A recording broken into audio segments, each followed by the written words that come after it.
आप देख रहे हैं ईडू सेठवान और मैं हूं डॉक्टर संजय कुमार। हिंदी साहित्य का इतिहास लेखन की परंपरा।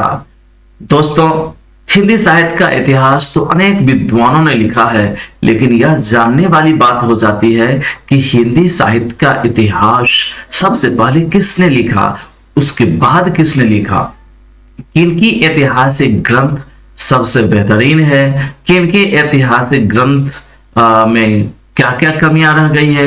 इन सब बातों का जिक्र आज हम करने वाले हैं। तो आइए हम लोग आज हिंदी साहित्य के इतिहास लेखन की परंपरा की ओर बढ़ते हैं। सबसे पहली बात है कि हिंदी साहित्य इतिहास लिखने की परंपरा आरंभ कब हुआ।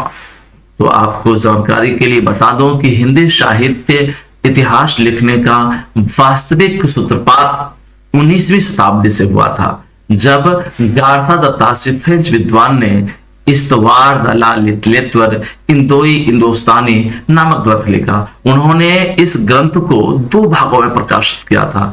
इसका प्रथम भाग 1839 में और द्वितीय भाग 1847 में प्रकाशित हुआ था, अर्थात 7 साल के बाद। इस इतिहास ग्रंथ में अनेक कमियां हैं। पहली कमियां यह है कि इसमें काल विभाजन का कोई प्रयास नहीं किया गया है, युगीन परिस्थितियों का कोई विवेचन नहीं हुआ है।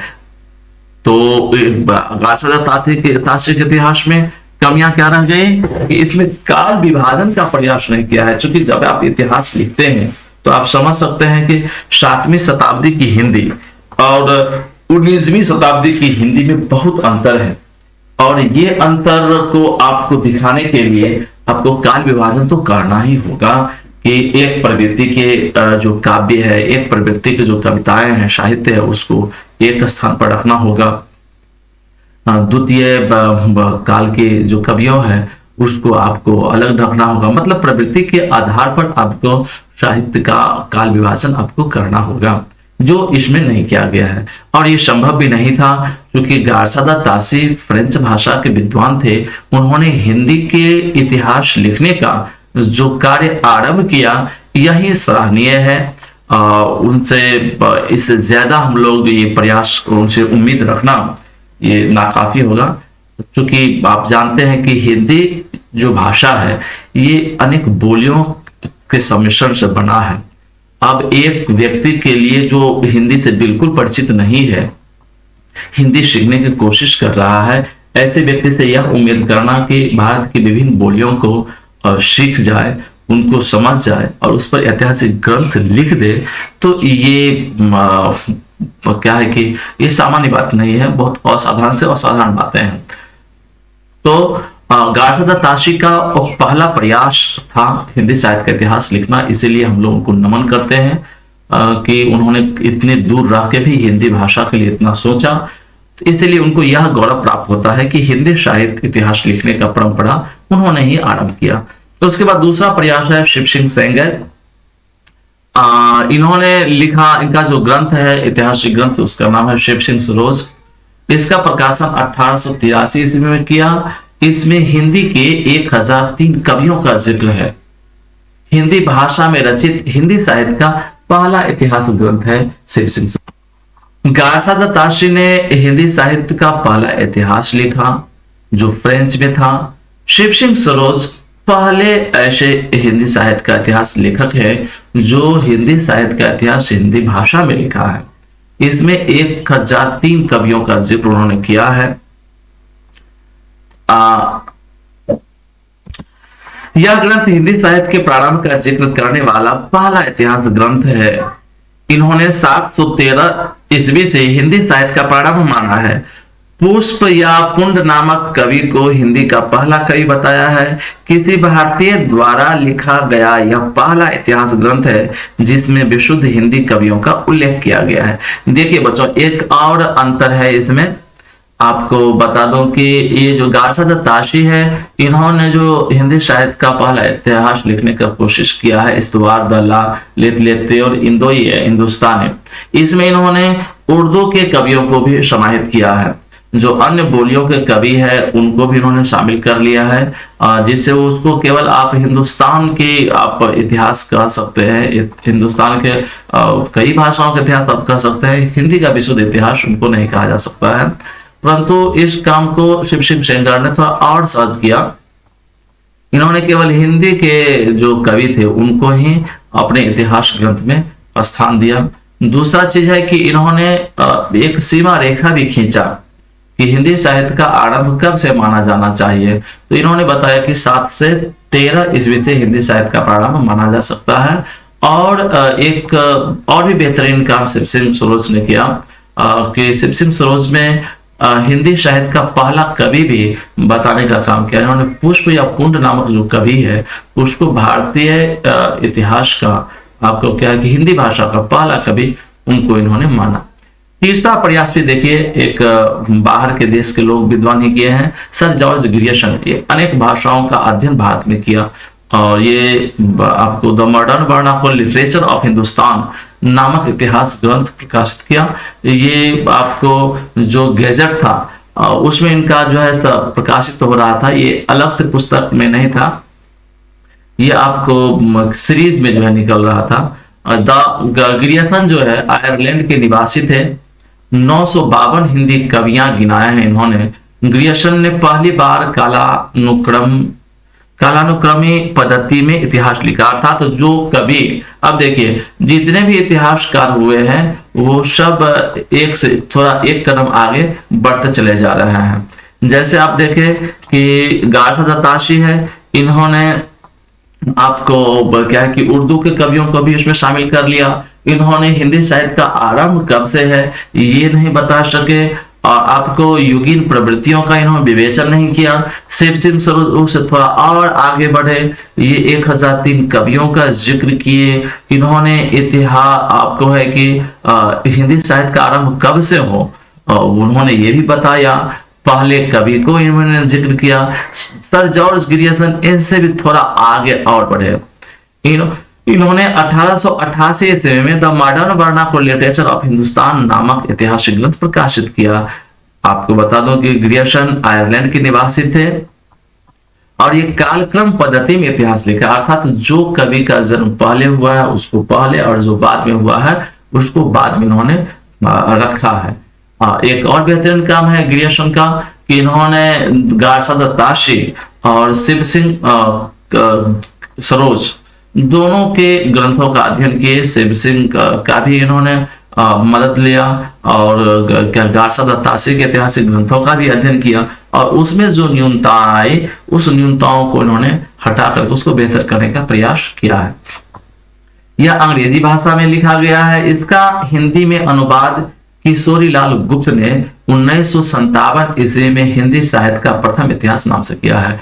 तो आपको ग्रियर्सन का, जॉर्ज ग्रियर्सन का जो इतिहास है हिंदी साहित्य का उसको the modern vernacular literature of Hindustan, इसको किशोरीलाल गुप्त ने नाम बदलकर आपको हिंदी में अनुवाद किया है। हिंदी साहित्य का प्रथम इतिहास किशोरीलाल गुप्त ने आपको प्रकाशित किया है, बहुत बाद में 1957 में आकर के। ग्रियर्सन ने 643 ईस्वी से हिंदी का प्रारंभ माना है। ग्रियर्सन पहले इतिहासकार है जिन्होंने हिंदी का काल विभाजन करने का प्रयास किया है। अब देखिए ग्रियर्सन का महत्वपूर्ण योगदान क्या है। आपको शिव सिंह सरोज ने 713 ईस्वी से हिंदी साहित्य का आरंभ माना है और जॉर्ज ग्रियर्सन ने इसको और पीछे खींच के ले गया है। 643 ईस्वी से ही इन्होंने हिंदी के आरंभ माना है। सबसे महत्वपूर्ण बात यह भी कि आपको जॉर्ज ग्रियर्सन पहला इतिहासकार है जिन्होंने काल विभाजन करने का प्रयास किया है, हिंदी साहित्य का काल विभाजन किया है। उन्होंने संपूर्ण इतिहास को 12 खंडों में विभाजित किया है। इनका इतिहास ग्रंथ हिंदी का पहला वैज्ञानिक इतिहास ग्रंथ माना जाता है। ग्रियर्सन ने भक्ति काल को धार्मिक पुनर्जागरण काल की संज्ञा दी है। इन्होंने ही भक्ति काल को स्वर्ण काल की संज्ञा दी है। ग्रियर्सन ने भक्ति काल का उदय बिजली की कौंध के समान त्वरित माना है। ग्रियर्सन ने ही सर्वप्रथम रीति काल के लिए रीति शब्द का प्रयोग किया है। इनका एक चर्चित ग्रंथ है भाषा सर्वेक्षण। इसी में इन्होंने उर्दू को ठेठ हिंदी की संज्ञा दी है। तो जॉर्ज ग्रियर्सन का सबसे युगांतकारी कदम यह था कि जैसे गारसा दत्ताशी ने हिंदी में उर्दू के साहित्य को भी, उर्दू के कवियों को भी शामिल किया था, जॉर्ज ग्रियर्सन ने उर्दू के कवियों को हिंदी से एकदम बाहर किए कि नहीं भाई ये हिंदी का नहीं हो सकता है ना, इसकी लिपि इससे मिलती है और बाकी बहुत सारे इनमें विभेद है, इसलिए उसको अलग रखना ही बेहतर होगा। इन्होंने विशुद्ध हिंदी का उन्होंने अध्ययन करने का कोशिश किया, काल विभाजन किया, भक्ति काल को रेखांकित किया। आप समझ सकते हैं कि एक देश से बाहर के व्यक्ति भी भक्ति काल को यदि सीमांकित करते हैं, उनको अंडरलाइन करते हैं और उसको स्वर्ण काल की संज्ञा देते हैं, तो इसे आप समझ सकते हैं जॉर्ज ग्रियर्सन की दृष्टि कितनी पैनी थी, कितनी दूर तक वो देख रहे थे, दूरदर्शिता उनकी इतनी बेहतरीन थी। अब है कि ग्रियर्सन की सर्वप्रथम ओरछारी शब्द का सबसे पहले ग्रियर्सन ने चर्चा किया। ग्रियर्सन के बाद आता है मिश्र बंधु। हिंदी साहित्य के इतिहास ग्रंथों में मिश्र बंधुओं का रचित मिश्र बंधु विनोद का महत्वपूर्ण स्थान है। यह 4 खंडों में विभाजित है, जिसमें से प्रथम 3 भाग 1913 ईस्वी में और अंतिम चौथा भाग 1934 में प्रकाशित हुआ। मिश्र बंधु विनोद एक विशाल काव्य ग्रंथ है, जिसमें आचार्य रामचंद्र शुक्ल ने महाव्रत संग्रह की संज्ञा दी है। मिश्र बंधु विनोद चूंकि अनेक भाइयों ने मिलकर 3 भाई मिलकर उसको रचित किया था, तो एक विशाल ग्रंथ का क्या है कि वो रूप धारण कर लिया है। इसमें लगभग 5000 हिंदी कवियों का विवरण दिया गया है, तो विशाल ग्रंथ होगा ही। आप देख सकते हैं कि इससे पहले आपको शिव सिंह सेंगर ने 1003 जो है कवियों का जिक्र किया है, और मिश्र बंधु विनोद जो है 5000 हिंदी कवियों का विवरण दिया है, तो वो तो ग्रंथ विशाल हो ही जाएगा। इसीलिए रामचंद्र शुक्ल ने मिश्र बंधु विनोद को महाव्रत संग्रह की संज्ञा दिया है। उन्होंने सारे रचना काल को 8 खंडों में विभाजित किया है। उन्होंने तुलनात्मक पद्धति का अनुसरण करते हुए कवियों की श्रेणियां बनाने का प्रयास भी किया है। परवर्ती इतिहास लेखकों ने मिश्र बंधु विनोद से कच्ची सामग्री जुटाई और स्वयं आचार्य रामचंद्र शुक्ल ने हिंदी साहित्य के इतिहास में यह स्वीकार किया है। अब है कि मिश्र बंधु विनोद में संग्रह इतना ज्यादा था, 5000 कवियों का जो विशाल संग्रह उन्होंने तैयार किया, तो बाद के जो कवि इतिहास लेखक थे वे कच्ची सामग्री के रूप में इनके ग्रंथ का उपयोग करते आए और अनेक इतिहास लिखे।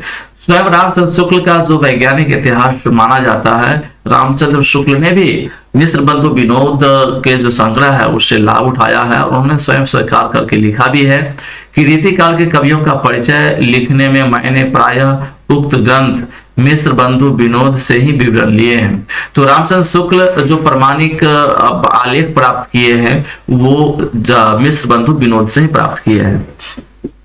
मिश्र बंधुओं ने हिंदी का पहला गद्यकार गोरखनाथ को माना। अब देखिए मिश्र बंधु विनोद जो है इसमें पहला गद्यकार गोरखनाथ को माना। तो हर एक इतिहास में कुछ आपको की पॉइंट है, उसको आप याद रखेंगे। आगे आती है बारी मिश्र बंधु विनोद के बाद आचार्य रामचंद्र शुक्ल का। आचार्य रामचंद्र